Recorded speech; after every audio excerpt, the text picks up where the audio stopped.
Coming up on Beloved Women. Like, how encouraging is it to know that those prayers you've been praying were heard the very first time, that God started moving in the heavenly realm to answer your prayers even when it looked like nothing was happening, when it looked like you waited beyond your waiting point and there was no sign or clue in sight of what you've been waiting for. How freeing is it to know that God is working on it right now as we speak.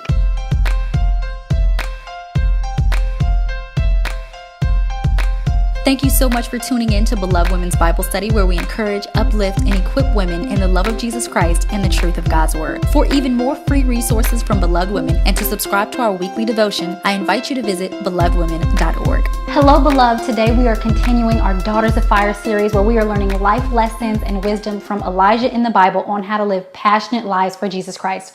Last video we left off with God answering Elijah's prayers to turn the hearts of the Israelites back to God with this consuming fire at Mount Carmel. At this time, the Israelites have suffered from a 3.5-year drought. So as great as this fire from heaven was, what they really needed was rain. And now that they finally humbled themselves before God, it was time for the drought to stop. So Elijah goes to the top of Mount Carmel and starts praying for rain. He sends his servant to go and look toward the sea to see if there was any sign of rain, to see if there was any sign that his prayer was being answered.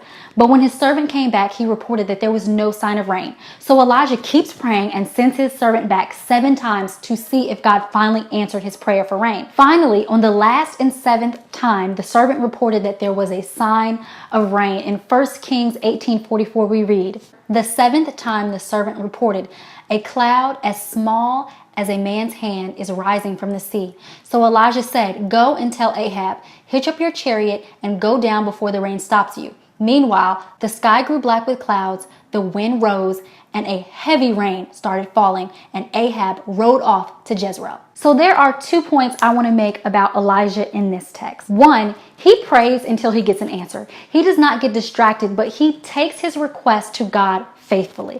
I think that sometimes when we feel God does not answer quick enough, we're tempted to take matters into our own hands and start looking for solutions for our problems outside of God.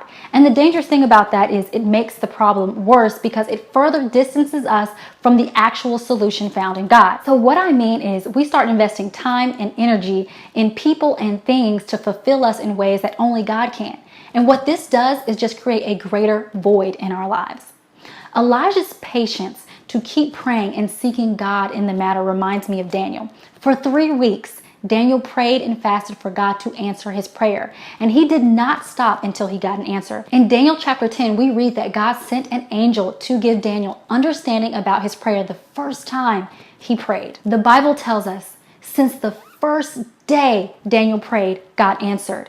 The first day. Like, how encouraging is it to know that those prayers you've been praying were heard the very first time, that God started moving in the heavenly realm to answer your prayers even when it looked like nothing was happening, when it looked like you waited beyond your waiting point and there was no sign or clue in sight of what you've been waiting for. How freeing is it to know that God is working on it right now as we speak. Elijah understood this.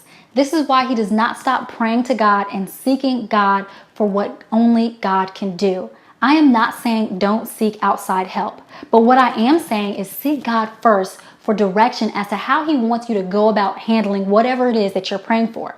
Many times we have a problem and God is the last person we take it to. We've talked to our cousin, baby mama, best friend, and all stressed out about an issue before we even take it to the one who can actually do something about it, our God. From Elijah, we learn as daughters of fire, we must be mindful to make sure we are seeking God first and to not get distracted. We must be women of prayer and not forget the power of prayer.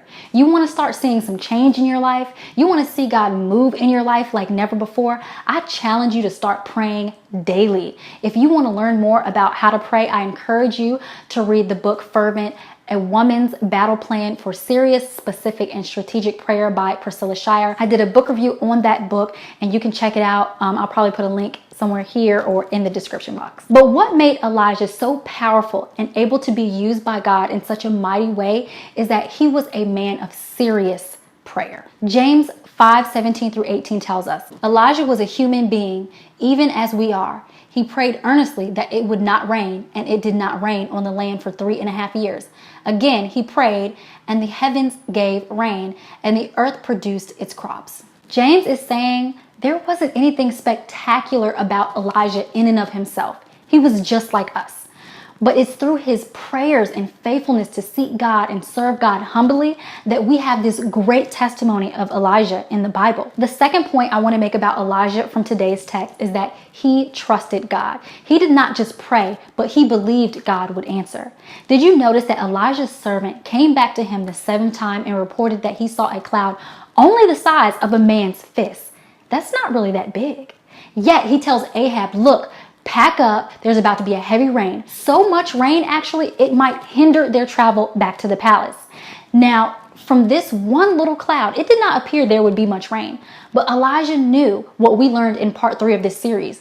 God does not need a lot to do a lot. So Elijah does not place his faith in external circumstances, but in his all-powerful God. Elijah believed in God more than his circumstance. As daughters of fire, we have to proclaim God's truth and word over our lives, or else we will become discouraged by looking at our circumstances.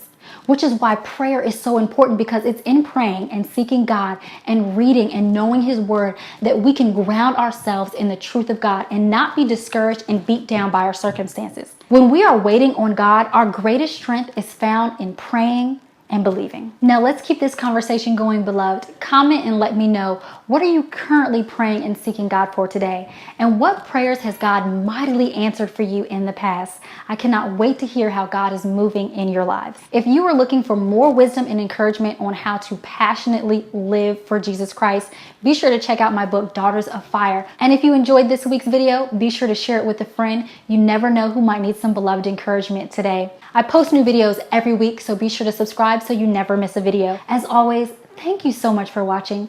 And until next time, be beautiful, be blessed, and be loved. Thank you again for watching, beloved. Stay tuned for a sneak peek at next week's video. Don't forget my book, Daughters of Fire, Igniting Your Passion for God in an Increasingly Dark World is available now. Visit belovedwomen.org to get your copy today. And while you're there, be sure to sign up to have my weekly devotion, Hello Beloved, sent directly to your inbox. Now enjoy a sneak peek at next week's video. From Elijah to Elisha, it all comes full circle back to being servants of God.